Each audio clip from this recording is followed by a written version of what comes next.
Hey,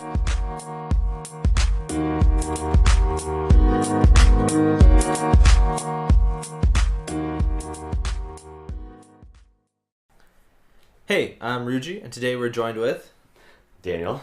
And I'm Ruji. This is a different Daniel than the first episode. And welcome to the Vegan Ambition podcast number 6. Today's main question is, what do you think about replacing our protein sources with insects? But before we start, I'd like to thank today's sponsors. I'd like to thank Granny Smith Apples, Couscous, and Satan. This podcast is a tool to help vegans, vegetarians, and anyone else who's interested in the vegan lifestyle. On this podcast, we will have a different guest every week, and we're going to discuss a topic on veganism, and we'll debate different viewpoints. The Vegan Ambition is a no-pressure zone and a no-hostility zone. We do not pressure our guests, but are simply here to discuss different viewpoints. I hope you'll join us on this journey, and education is our biggest goal here. If you don't know me already, I'm Ruji. I've been vegan for over a year, and I'm not a perfect vegan, but I'm trying to become one. Hopefully, you can join me on this journey of veganism and learn something new in the process. And this is Daniel. He's a non-vegan who's new to veganism, who's new to the concept. Yeah, completely, 100%. Okay. So, can you tell me a bit about your diet and subsequently My diet? what you know about veganism? Almost exclusively Domino's Pizza. Okay. I'm just kidding. No, my diet just, I don't know. I feel like it's fairly well balanced. I feel like I could do more fruits and vegetables. But definitely lots of just carbs, pastas, rice, all that. And definitely meat at least twice a day. Like for two Twice of my a day. meals. Okay. At And least. I'm just curious, why at least? I don't know. It's not like I don't actively try to make meat part of my meal. It just ends up happening. Okay. Because in the morning it's you'll just have eggs because it's breakfast, and eggs just kind of make sense for breakfast. Sure. And then lunch you'll maybe whatever, have a burger because it's nice outside and you're having a barbecue. Okay. And it just always ends up happening that my meals will include meat in them. Now, you're off of school right now, and would you say that was similar when you were in school?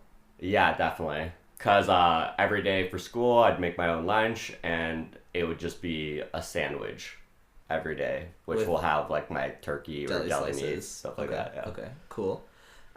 Interesting. And so you don't know very much about veganism at all. I know very little. Okay, so tell me what you know. I know you do not eat meats or meat products if Okay. you're vegan. Yep. That is basically it. Okay. And yeah, Okay. so very limited knowledge. Okay. And have you tried a lot of vegan foods or no vegan foods, or No, I haven't. you haven't tried any basically vegan foods? I feel like maybe I've tried with you once. Yeah, we went to a restaurant not that long ago. We tried that, and then you had a burger. Yeah, I Vegan tried your vegan burger, at yeah. my place not too long But other ago. than that, I've never. Because none of my friends aside from you are vegan. Okay.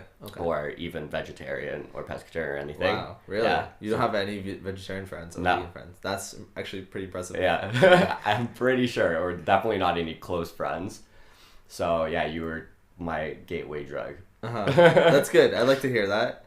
Okay, well, veganism, I'll just brief you quickly, and for any listeners who are kind of new to it, veganism means it's a way of life. So there's a difference between being plant-based and being vegan. When you're plant-based, that means you just generally eat vegan sources, plants, okay? So that veganism encompasses that, but veganism goes beyond that. It means we don't buy any animal products at all. So I don't buy leather, I don't buy honey, I don't buy gelatin, I don't buy insects or of any kind. And so that means that completely out of my whole life sphere, I'm excluding animal byproducts and products. Does that make sense to you? That makes sense, yeah. Okay. And why do you think that's important to me? I'm just curious. As a non-vegan. Save Or the as, animals. Okay. Yeah, because obviously animals need to be killed Mm-hmm. for your food Yep. sources and for clothing and all other animal products. Yep. And you're trying to preserve their life. And what do you know about... Okay, so there's 3 kind of main viewpoints from a vegan diet. Or from a vegan lifestyle. Mm-hmm. The first one is for the environment. The second one is for your own health, and the third one is for the animals. What do you kind of know about the differences, or what about those three kind of? I know that like the methane from like cow farms is like a huge problem for the environment. I think lots of CO2, something like that. I definitely heard somewhere that like if everyone stopped eating meat, like our CO2 emissions would drastically be reduced. Right. That's what I know about that one. The second one, what would you say again? So for our health. For our health, I feel like McDonald's, no bueno. Okay. So that's the health aspect. And the last one was? For the animals. For the animals, yeah. And that's just it. Okay. Preserve your life. Okay, so I'll try to brief you a bit more in that case, because I actually thought you would know a little bit more. Really? It's fine. So from an environmental standpoint, that's right. Basically, cows are one of the biggest producers of methane. There was a recent study that came out that showed that all animal products are significantly higher than plant products. So as well as cows, we have, fish farms. They also produce methane because a lot of like the poo and other crap just falls to the bottom, and that is like a place for methane to produce. Yeah. So those produce methane. And then just generally, the way that I always view from an environmental standpoint is we are eating these animals, right? Or like, I mean, I'm not, but most, like, people are eating these animals, and there's a secondary step in between us and the food. Yeah. And that secondary step is growing other food to feed the animals. Yeah. And so to me, like from an environmental standpoint, beyond the methane stuff, it just seems like a waste. Like it seems like a waste to go and grow all this product to then feed to another source that is just gonna like make that product worse. It's not really making it better because you're losing stuff from that product. And then so cows, when they exhale, when they're chewing, and this usually happens when they chew on grass or on corn or on soy, because those are the main things that they eat. As they exhale, it produces methane gas, and that goes up to the atmosphere. Yeah. And methane is like 20 times more potent than carbon dioxide. So you can reduce your carbon footprint by 50% by just going into a vegan diet. Yeah. Which is a lot. I've heard people tell me like I should have shorter showers or drive less, but from an environmental standpoint, I mean, it's the most important thing I can do. Like the number one thing I can do. For our health, I mean, a whole food plant-based diet is really healthy because you're getting a lot of vitamins and nutrients straight from the source, and it's like much better for us generally. I mean, most like people who eat a balanced whole food diet generally are in a good weight range. They're very healthy, and they feel energized all the time. And I've heard this a lot where it's like people on Facebook groups and on Reddit and stuff, they're like, I switched to a vegan diet and I'm like so much more energy now. Yeah. And it's totally a thing. It is, because generally you feel quite bloated after you eat a burger from Burger King, right? Yeah. Or feel disgusting. Or all the cheese from a Domino's pizza. Yeah. It's like gross. And I think of it personally, and I think back to like the days when we would hang out when we were kids and eat like pizza all the time. And I'm like, I don't know how I'm alive. Like, yeah, so much. Like beyond so much, it's just so bad for you and just so gross. Like the amount of fat that's in that is like crazy. And then from an animal standpoint, vegans try to reduce as much harm as possible. So, I mean, this podcast isn't necessarily to push people to go vegan. Like that's not my goal with you, right? My goal is for you to learn and for you to make a choice next time you go to the store that's the least harm, the least environmental impact, all so that. I could be educated. Yes, educated, as we put it. So I'm kind of just wondering, like, why haven't you ever kind of thought about this before? I have. Okay. But I just don't act on it. Okay. So, like, of course, in elementary school, they showed us the videos of, like, the animal farms and all the pink goop, and I was traumatized for, like, a night. but then after that, like, okay, whatever. Then I got over it, Okay. and I just went back to the same thing. But yeah, I just remember I do actually have one family friend. She's vegan, and she used to. I remember just eat bacon like straight. Yeah. Like just. She wouldn't even cook it, just like eat it. That's like gross. that's how That's, like, really gross, much but yeah. she like didn't care. And then she saw one of those videos at school, and it just like flipped her like 180, and she's like, "Oh my god, is this what's going on?" Yeah. And so now she's completely vegan. Yeah. But yeah, personally, I just never came around to it. Would you say you kind of go by the ideology that ignorance is bliss? Yeah, I guess so. Okay, because that's a very common. That's Yeah, yeah. very common. Like I feel like I know it, but I just you put it out on the back burner. just like Okay. whatever. Okay. Now, do you think that if you learned more about it, you would maybe think more about your choices on a day-to-day basis? Maybe, but maybe I would just push it back further again. So Just I don't keep know. pushing it back. Yeah.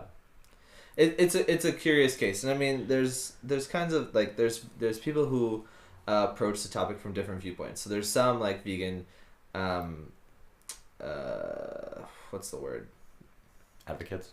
Yeah, some vegan advocates who are very pushy and very like rough on you. Like they'll shout at you and they'll be like, you are killing animals. Yeah. Like in a very like very hard tone.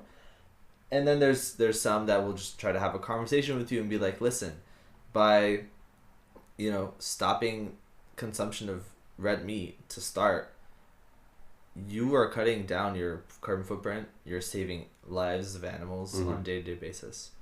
And then there's me, who's just like, I'm just like kind of educating you. Let me ask you a question then. Yeah. What do you think about like obviously animal farmers are bad, right? Like the conditions are horrible. But what do you think about people who are eating like free roam animals? Right. So my viewpoint on free roam animals, or grass fed, is generally another term for it. So I view the murder of animals as something that does not need to happen. Yeah. So, for example, there's people that will argue that we need to eat meat for our protein sources, for our B12, for lots of different reasons, for iron, for example. But my standpoint is it's unnecessary. Yeah. So we live in a country, and we live in Canada, we live in a first world country, and we can very easily go to the grocery store and get all of our nutrients and all of our proteins and all of our B12 and everything there. So why do we need to kill animals, kill these living beings that are so happy and so fun, and they are. I mean, I've visited farms and I've hung out with cows and I've fed cows, and they're like amazing animals. Yeah. And so when I see people advocating for free roam or free range animals, I think it doesn't matter because you're still killing it. And I don't think that we should be, as a population, murdering animals because that's not our choice, right? So one big kind of thing is that consent is important, right? So for example, a mother who feeds her baby, she's giving consent to feed that baby, right? It's not being taken from her, like whatever. We are taking, cow's milk from cows without their consent because they can't consent. Yeah. We are taking these cows' lives without their consent because they cannot consent. And to me, I view that as wrong. Yeah. I view that because we don't need to do it, we should not be doing it. Yeah. Well, what do you think about like evolutionary standpoint?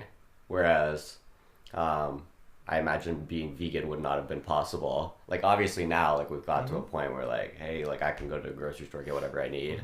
But like 100 years ago, whatever X amount of years ago, before vitamin supplements, all that, it wouldn't have been possible. Yep. So it would have. Would it? It would have. I mean, you can see that in a lot of like developing nations where most of their food is, it comes from plants. Yeah.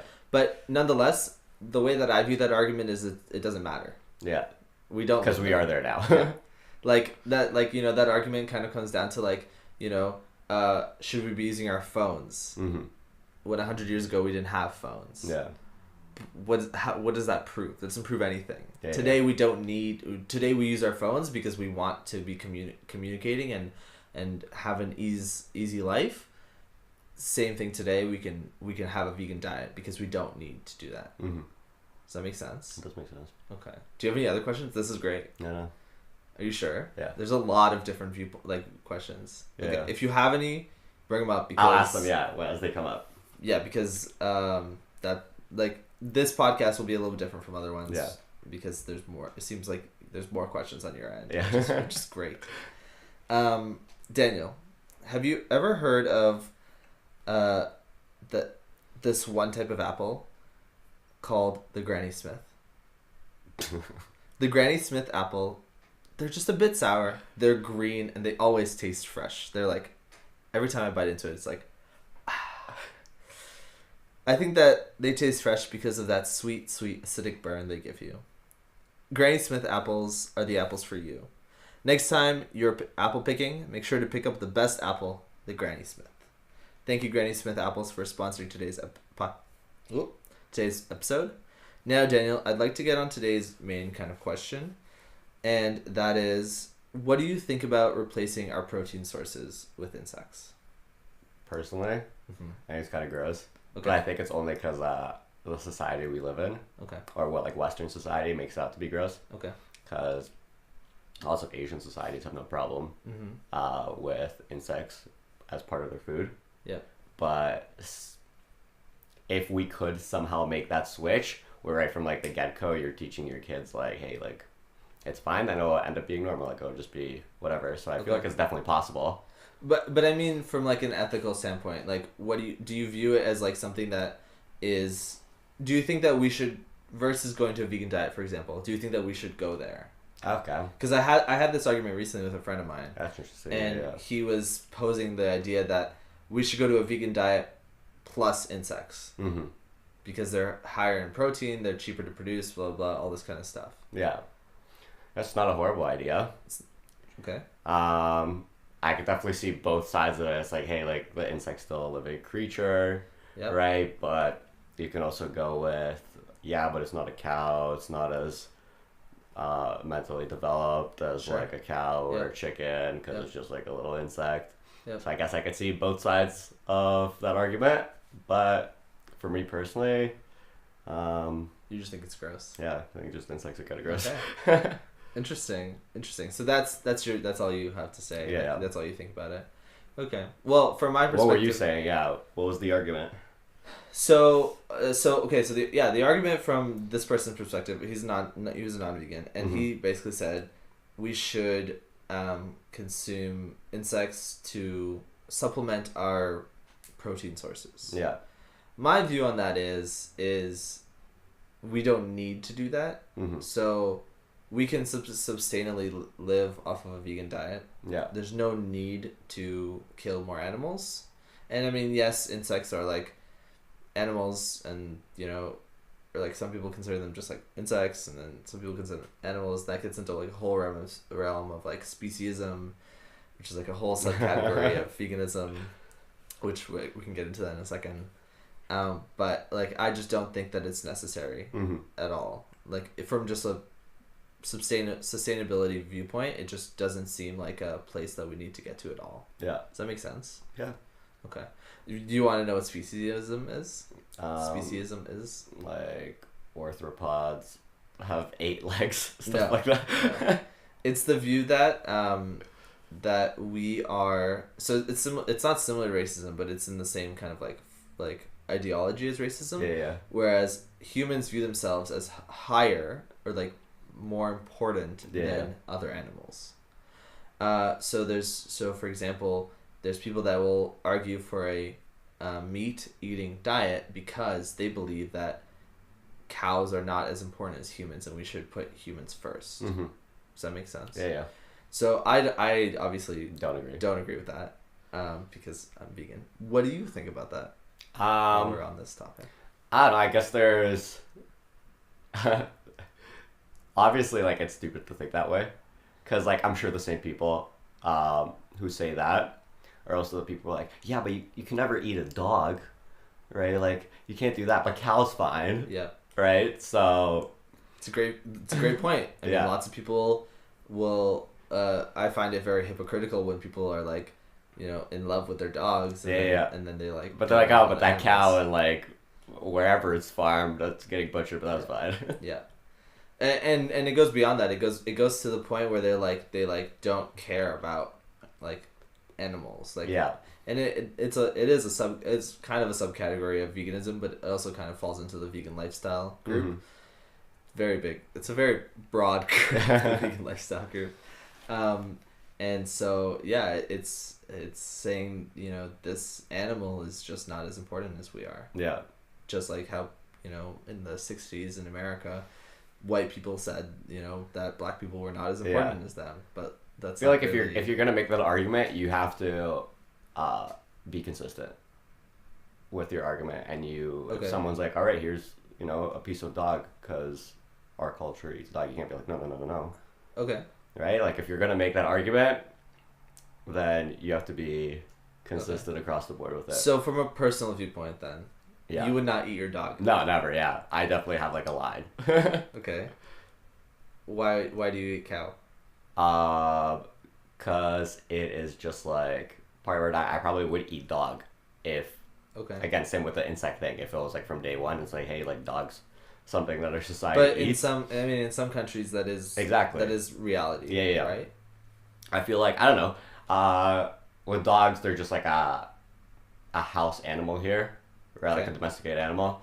So you have that, like, emotional... Let's say you go... bond, but then that's what I'm saying. Like, what if you're a farmer and you obviously have, like, an emotional bond with... No. Say you go. Say I go where? To a country that eats dogs. Oh, okay, yeah. Would not do it. Okay. Yeah, definitely not. Okay. Just curious. And that's you know, that's just you. Yeah. You know, I'm just learning about you. So yeah, that's generally, like, I mean, I consider that a hypocritical viewpoint. Yeah, definitely. If you understand that you're being a hypocrite, you know, that's okay. And so similarly, you know, people, like, dogs generally do not kind of people do not view cows as dogs. Mm-hmm. They do not view them as this animal who can think and breathe and do and love and, you know, all of that kind of stuff. And that's one of the reasons why we have not domesticated cows, and we've domesticated dogs because they're small. Mm-hmm. You know, cows are big. Cows are hard to keep. Yeah. And because for a long time they produced a lot of meat for people. Mm-hmm. Today they don't.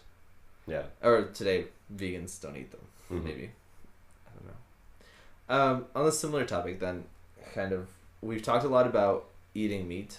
What's your viewpoint on milk? Like, obviously you consume it. I drink milk, yeah. But I mean, the process and stuff. I guess in theory, it's a bit better than eating meat. Okay. Because at least you're not killing the animal.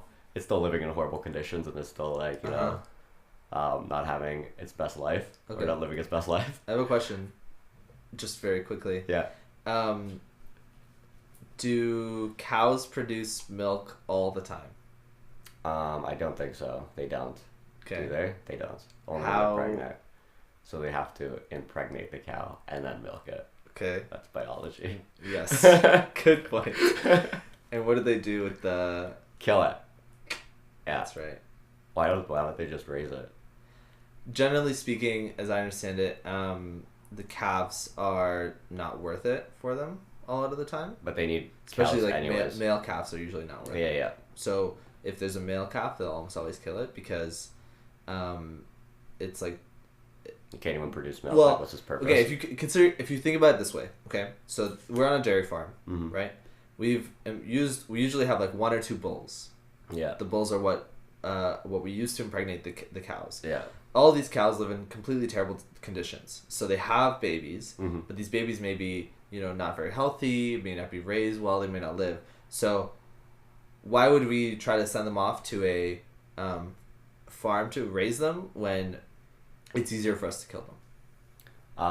But where do the farms that for like my beef, right? Where are they getting their cows? So it's generally a different not species, a different like there's dairy cows. Okay. And then there's like meat cows. So there's different cows. There's different kinds of cows. Yeah. Okay. So for example, like last week's sponsor was Farmhouse Garden Animal Home, and they didn't have any dairy cows on the farm. It was mostly just beef cows. They're generally like bigger. They're like, you know, broader and stuff. Yeah. Versus dairy cows are not the same. Yeah. So that's usually what it was. Why don't they have the same type of cow? Do you know? Like, because wouldn't any female cow be able to make milk? So why does it matter? Well, I think it's probably more for the meat side. Yeah. In the sense that they have been able to selectively breed large ones, larger animals. Yeah. On the dairy side also they would have selectively bred dairy cows that produce more milk. That makes sense. Yeah. So yeah, at the end of the day, consumption of dairy products is also not very good. That's why it's not vegan. Yeah. Obviously. Checks out. Yeah, it checks out. Do you have any other questions? I really want you to pose me more questions because you don't know very much about this. Yeah. When they come up, Okay. I'll ask you. Okay. One of my favorite dishes is steamed balls of crushed durum wheat semolina. I have no idea what that is. This tasty food is known for its Mediterranean origins and its fantastic pairing with many different dishes. I'm of course talking about couscous. Couscous is easy to make, comes in different flavors and styles, and it's a great replacement for rice or pasta. Thank you, Couscous, for sponsoring today's episode. So Daniel, now comes maybe the more interesting part of the podcast. We've gone to the food tasting portion of the podcast. Today we're trying Kensington's vegan organic spelt wild blueberry banana cake. What is it? It's like a loaf. It's like a banana cake. Yeah. Banana cake? What am I? Bread. Banana bread. Yeah. Banana bread. That's the word. It's really cool. I think it's gonna taste really good. It smelled good earlier. Yeah. I was like really excited for it. You want to try it? Yeah, I'm down. All right, grab a piece. Try. I will also grab a I'm piece. very hungry. I'm gonna smell it first, and You smell all your it foods? smells good. On this podcast. Exclusively on this podcast. It's good. Yeah. Tastes like banana bread. Looks Looks like like banana banana bread. And it's If vegan. it tastes like banana bread, it looks like banana bread, it's probably banana bread. Yeah, it is. It is banana bread. It is really yummy. It's vegan. It's one of the better foods I've had on the podcast. Really? Yeah. Last week we didn't have something that was. We had something that was like, or not last week. The week before we had something that was like so. What was it?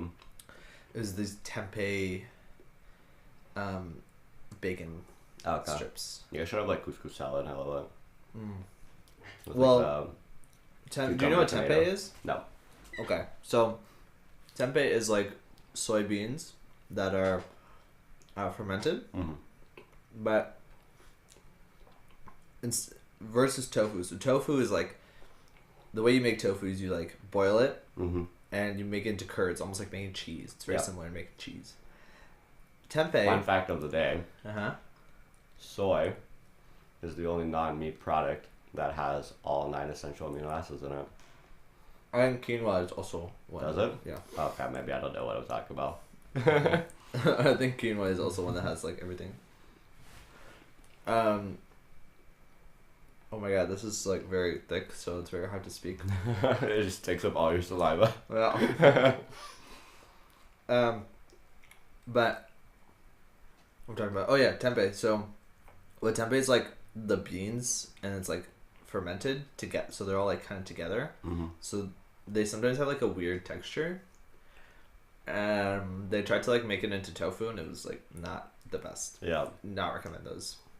But if you're in your local store, I think this is a local brand of banana bread, by the way, Kensington's.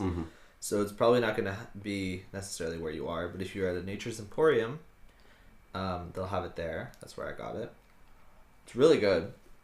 I don't remember how expensive it was, but That was very good. Yeah, I made my own banana bread before, and it was like the best banana bread I've ever had in my life. Yeah. Yeah. Should start a bakery. No, I'm not that good. I already started a podcast. I can't do a bakery and a podcast. Let me tell you a little story. Okay. That relates to this. So, I went pescatarian for about a month. Okay. Last year, because I went to what I can't remember what it's called. The people who are like, change your diet, you're having like problems, change your diet and that will fix. Nutritionist? No. Whatever. Okay, like a doctor. Yeah. So I changed my diet and they're like, okay, you can't have any like meats. So I was only having fish. Yeah. And I gotta say, it was really hard. Okay, why? I was just super tired of it. Like eating only fish or like the same kind of foods all the time, because it'd always be like, I couldn't have pasta either. Okay. So my you meals, can have gluten, or you can have just like. I couldn't have gluten and meats. I see. Yeah. Right. So my food source for a month was just like, I'd have buckwheat or rice or quinoa, and then fish, and then like salad. And like that would just be like my meals every single day. Yeah. And by the end of it, I'm like, oh my god, like I cannot do this anymore. Like I'm eating the exact same food. Yeah. Every day. So you made a major mistake. What that was eating the exact same food every day. Yeah. But I feel like I couldn't make any. I had no other options. You had tons of options. Clearly I was a there's a lot of this. Yeah. There's a lot of going gluten free and vegan is hard. I will admit that. It's not the easiest thing to do, but there are a lot of beans and lentils and just like vegetables that you could have had. So as an example, instead of having buckwheat and fish, you could have had a lentil dal. I don't know what that is. It's like an Indian dish. So it's lentils with like some tomato and onion and turmeric, and it's amazing. You could have it with like gluten-free bread or with like anything, and it's like awesome. I had it on a podcast, like a recipe for it on a podcast. But I think that was the problem that you had. It wasn't that that you got bored. Like you did get bored of the food, but that's because you were eating the same food over and over again, and because you weren't used to it. You probably had to make the change overnight. Yeah. Right? I know it's hard because like my parents weren't doing it. Right? Oh yeah, they weren't helping at all. Huh? They weren't cooking for you or anything? No, they were. Right? So I wasn't going to be like, because they'd be cooking for themselves as well, and that's what they wanted. I wouldn't go to my mom and be like, hey, can you make this like recipe that I found? She'll be like, hey, this is the way you're eating. The fish is like quick. The quinoa takes like 10 minutes. Like, this is what you're eating. Yeah, I mean, living at home is a different like story on of itself. Yeah. It's definitely not the easiest thing, and like, I mean, I cook a lot for myself because of that, but you know, once you move out, once you live alone, you have to cook for yourself. You don't have any options. Yeah. But I think like pescatarian actually is like super easy. Yeah. So in terms of variety, I think the problem you had was that you just kept having the same thing over and over again. Like you wouldn't eat shrimp. It seems like you didn't eat like, you know, other kinds of seafood. I'm allergic to shrimp, so that's why I didn't have it. I didn't know that. Yeah. Really? I was like a little mild. Oh. Okay. But I just stay away though. Fair enough. But in any case, like in a vegan diet, I mean, I've actually become so much more like diverse in your meals. Sorry? Diverse in your meals. Yeah, like, and the amount of vegetables that I eat is like grown substantially. Yeah. Like I used to hate cauliflower as an example. Yeah. And now cauliflower is one of my favorite. Do you fry your cauliflower? I really like fried cauliflower. I do it differently every time. Yeah. You know, I've had cauliflower rice, which is like a whole like awesome thing by itself. Whatever. I really like it. You know, there's a lot of different ways, and that's the main thing is like that's why I always recommend. Gotta spice it up. That's why I recommend people on my podcast to not go overnight, because switching overnight is very difficult. Yeah. So I watched a video a couple of years ago, and it was like this like just like regular YouTube channel, and they're like, we're gonna try going vegetarian for 30 days. And they did not know anything. They did not know what they were doing. Yeah. And this is vegetarian. They literally ate like eggs every day for like half of it. Yeah. And they're like, by the end, they're like, oh, I feel so sick. I'm like, yeah, no kidding. You ate eggs for 30 days or 15 days straight. Obviously, you feel sick. So it is about being diverse. It is about cooking your own meals and about finding new recipes and finding new kinds of foods and kinds of grains and kinds of lentils and kinds of vegetables to eat. Mm-hmm. It's about doing that. Yeah. And that was the problem you had. Yeah. I would argue. Like, I think the best thing to do, I mean, if somebody wants to go vegan, mm-hmm. the best thing to do is not do it overnight. Yeah. The best thing to do is pick one day a week to start with, to go I'm vegan this day. Yeah, to go on vegan this day, make a new recipe, try something new, learn what you like, mm-hmm. and over the course of 6 months, you'll start to realize that you can do this more than once a day. Yeah. And then by the end of the year, you'll start to realize you can do this every day. Yeah. And then by the end of that, you just be like, oh, I can do this all the time because it's not a problem. Yeah. And it isn't. Like, because you were saying too, you were like transitioning. You didn't just go like vegan. Yeah. Right? Like, you started. I did differently, but I've always been. I'm a little special because I have always been like I always search for new recipes all the time. So, I did transition, but I went pescatarian, then vegetarian, then vegan. Yeah. And that helped a lot because it meant that I could keep some of the foods that I liked, like seafood, for example. So when I went out with family, it wasn't a huge deal. Yeah. But it wasn't hard because I was varying my diet. I was trying different foods. I was eating lots of different stuff. Mm-hmm. And I was trying. When I was pescatarian, I was eating vegan food. Like I went to like specifically vegan restaurants. I like made vegan food at home too. Made lots of vegetarian stuff. It was just like about varying it up all the time. Yeah. And now, obviously, like I'm totally fine. I have no problems Yeah. basically with that. Literally the only problem I have, and I always complain about this on the podcast, is that going out with like friends and family can be hard sometimes. Yeah. But it's gonna get to a point where it's gonna be easy when there's more vegan restaurants, and that's it. Yeah. You know? Like most restaurants have a vegan option nowadays. They're starting to get more. Yeah. It's not like the best all the time. I mean, every restaurant always has fries, basically. Yeah. But you know, it can be hard. Like there's one, like for my family, when we all want to go out together, we just go to like Jack Astor's because they have something for me, they have something for the kids. Yeah. And everyone else is also happy. Yeah. But it's like it's not easy. That's the hardest part.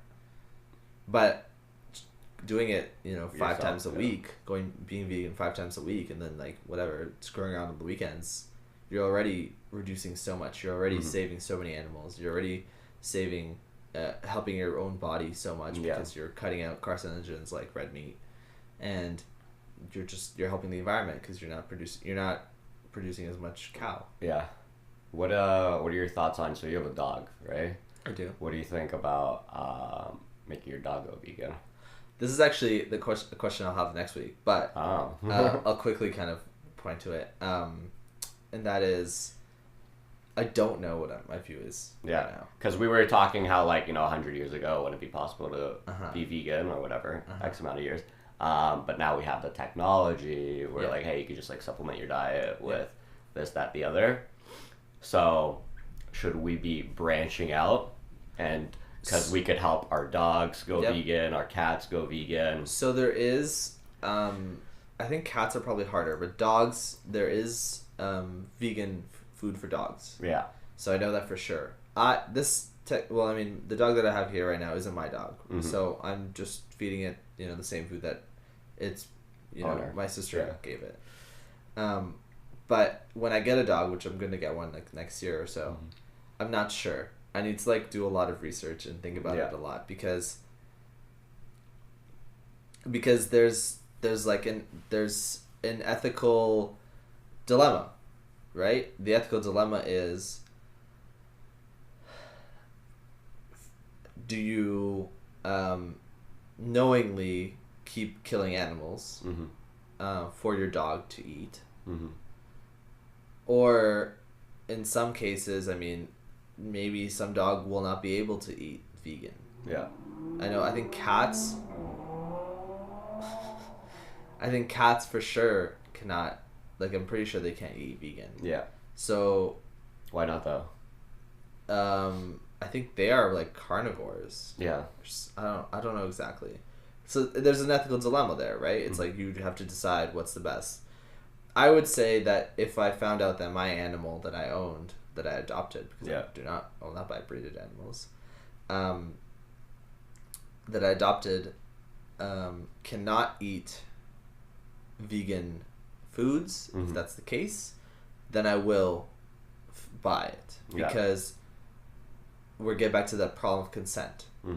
Now I'm choosing my dog over the cow, right? And that's probably not the greatest choice. Yeah. But the consent is that my dog is not consenting to eating, to not being healthy or not eating, animals. Yeah. And she or he, the dog, doesn't know that what they eat is contributing to murder, and that animal also doesn't know that, or that animal also may not genetically be able to eat vegan. So, I'm not sure. But we can genetically eat vegan, you think? 100%. Yeah. Yeah, we are basically we're supposed to be herbivores, and I actually believe that. What about all these like keto diets and the paleo diet and all that, where it's like you want to be reducing your carbs and eating mostly fat and proteins? So what I've read or seen about that is that our teeth are actually not designed to eat meat, and the only reason that we can process meat as a baby is because we have our bodies learn, and they start to get the right things to dissolve meat. But in reality, we should not be eating meat. Yeah, that's what I think. Now that might be controversial. I might be citing wrong sources. I'm not 100% sure. But as I understand it, I mean, we're 100% omnivores. Everyone knows that. Yeah. But our bodies do not need it. And I've seen articles from the China study, which studies this, and it goes into cancer, and it goes into vitamins, and it seems, and there's so many vegans out there that we just don't. I mean, I'm alive. Yeah. Right. You're not dead. Yeah. Yeah. A lot of people I see this argument sometimes online, and they're like, oh, you're gonna die. I'm like, I'm alive. Yeah. Perfectly healthy. I've been alive for over a year on a vegan diet. Yeah. So I took nutrition this year. Okay. And our prof talked a little bit about veganism, and I think the most important part he mentioned was that I didn't do any of my own research on it. I'm just taking his word for it. That vitamin B12 is only in animal products. Yep. And that if you're vegan, you have to take vitamin supplements. Yep. And you can't. It takes a while for your body to realize hey, I'm out of vitamin B12 because it stores very well. Yep. And it can take up to 5 years. Yep. For any serious problems to actually occur. Yep. From lack of B12. So don't you think that kind of shows that hey, maybe we should be eating meat evolutionarily?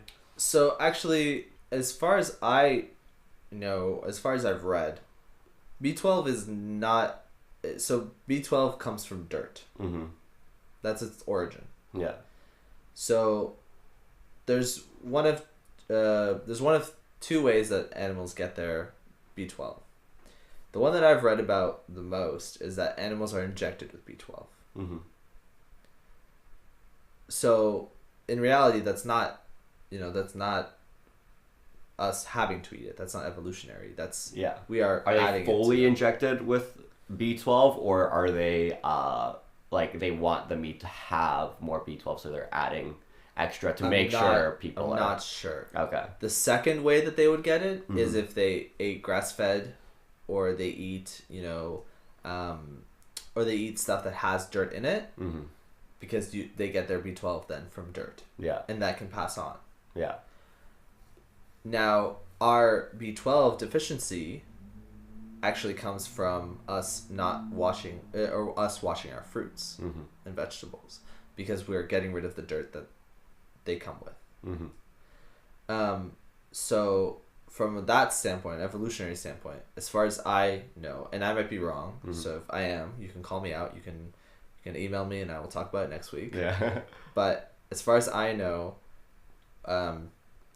we do not, like it is not an evolutionary thing. Yeah. So if you're growing your own home vegetables, they're not going through like the whole washing process, then you're thinking It should be okay. you should be good. Yeah. Yeah. But nonetheless, B12 is added to a lot of vegan alternative meats and alternative foods. So, for example, downstairs I have like hot dogs and burgers and a bunch of other stuff. Yeah, yeah. If you look at their B12 levels, they're very high because they supplement it because they know that we as vegans sometimes need it. Yeah. So it's really a case by case basis. It really depends on what you eat, how you eat, and who you are. Yeah. For some people, B12 will affect them a lot. For some people, like some of my friends, they eat a lot of vegetables from farms, from organic sources. They eat a lot of like vegetables and stuff that come from close to the ground, and so they don't supplement their diets. And then for other vegans, they might eat a lot of processed foods, a lot of processed vegan foods that all have it added to it. Yeah. And they don't have a problem. Isn't processed food bad for you though? Yeah, but I mean, I'd rather be eating vegan processed food than meat processed food. Yeah, yeah. Would you rather be eating vegan processed food or non-processed meats? I'd still rather be Still vegan. Yeah, I mean, I see where you're coming from for that argument. Because processed foods are bad, right? They have their trans fats, all that mumbo jumbo. No, I mean not necessarily. Yeah. Processed food is just the idea that it's not you making it. Okay. So I mean, this thing that we ate today is a processed food. Is that what it is? Yes. Okay. Everything I've had on my podcast is a processed food. When you go to the grocery store, you buy chips, you buy Twizzlers, you buy anything. It's a processed food. The only time it's not a processed food is when it's, when you buy just a bag of lentils, when you buy a bag of beans, when you buy rice. Depends on the rice, the type of rice, because some of them come with other stuff included. When you buy just vegetables and fruits, that is a whole food diet. That is a whole different argument. So there are vegans that are whole food vegans, and that is very healthy. Yeah. I'm not there yet personally because I'm really lazy and and chips I don't taste have good. Yeah, and chips taste good. And I don't have time all the time. Will I get to that quick? point? So you say Yes. chips taste good, Sure. right? So that's why you're still eating it, even though you probably know for yourself that it's more healthy to go whole food. Yes. So what do you think about the argument that's like, hey, like beef, bacon, that tastes pretty good? So I mean, again. Okay, this is how I'll phrase this. So there's different ways to view it, right? There's the three viewpoints, for the animals, for me, and for the environment. For the environment, vegan food is always the best. Yeah. No matter what. For the animals, vegan food is always the best, no matter what. For me, vegan food is still better because my processed foods are still healthier than the carcinogens that come in beef. Because beef is like, especially processed beef or processed meat, is like classified as a carcinogen. Yeah. Right? Like you can check that online. It's very commonly known. Yeah, I believe you. Whereas chips are not. And so, for me, I'm already doing something to help myself over not. And I mean, you can see this in me physically. Like when I cut out chicken a couple years ago, I lost a lot of weight. I got a lot healthier, right? Like it's just, there are vegans who are in it for just the animals. There are vegans who are in it for just the environment. There are vegans who are in it for just themselves. I'm a vegan who's in it for all three. And so from my perspective, it makes complete sense. Yeah. Does that make sense? Yeah.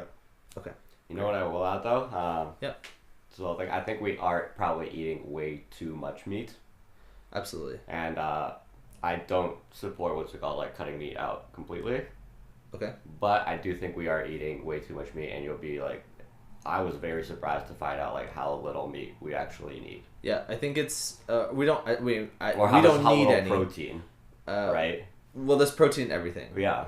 Like literally everything is yeah. protein. But like you have like one piece of like a 4-ounce steak, and you're good. That's enough protein for a day. Exactly. And from an environmental standpoint, I think the amount of meat that we need to reduce to is like 8 ounces of beef a week. Mm-hmm. To be like environmentally sustainable. Yeah. Which is like a lot different. So I hope that after today you'll kind of think about your choices a little bit more. Mm-hmm. I hope that you'll go to the grocery store next time, or you'll choose a veggie burger when you go to a burger place, because if you think about it from all of the standpoints, it's probably the best choice. Yeah. Okay. Do you know what seitan is? No. Okay. Seitan is known as wheat gluten. It is a mixture of flour, water, and spices that is boiled, beaten, and cooked to create a perfect replacement to meat in many dishes. In terms of the texture is amazing, taste is always great. You can find it in different flavors and styles. Try some seitan today. You will not regret it. Thank you, seitan, for sponsoring today's episode. All right, as the final segment, I've got a recipe for everybody. Do you have anything you'd like to say before we go there? Like I said, this was very educational. Okay. Thank you for having me on. You're welcome. This was nice. I don't know if I'm going to change my behavior. That's okay. But I'm sure there are people listening who have absolutely no idea, just like me. Mm-hmm. And they probably learned a little something today, too. Yeah, I hope so. So today's recipe comes from Hoffer Food. You can find her at hofferfood.com. It's for roasted strawberry and poblano pepper salsa. The ingredients are 3 cups of whole strawberries, 1 poblano pepper, half a yellow onion, half a lime juice, half a teaspoon of sea salt, half a teaspoon of pepper, 1/4 teaspoon of smoked paprika, and a small handful of chives. Set the oven to broil. Place the whole poblano pepper and the strawberries on a baking sheet and place under the top element to roast for approximately 12 minutes. Keep an eye on them and flip the pepper after about 6 to 8 minutes. Once the top looks charred and the skin is blistered all over, the strawberries don't really need to be flipped unless you notice them getting too burnt. Remove from the oven and place the pepper immediately in a plastic bag. Seal it and let it steam for about 10 minutes. Let the strawberries sit on a baking sheet to cool while the pepper steams. Remove the pepper from the bag and the skin should peel off easily. Slice it in half and remove the inside seeds. Place the pepper and strawberries in a food processor with the remaining ingredients. Pulse a few times until the ingredients are well combined. This texture of the salsa will be less chunky than the others since the pepper and the strawberries are soft and cooked, and they'll process into more of a puree. You can use it as a marinade or chill in the fridge for an hour before serving as salsa. I'd like to thank today's sponsors, Granny Smith Apples, Couscous, and Seitan, and Daniel, and you, the listeners, for being here with us today. If you have a question, a suggestion, you want to be a sponsor, or you want to be on an episode, send us an email at veganambitionpodcast@gmail.com. Thank you, everyone, and have a great day.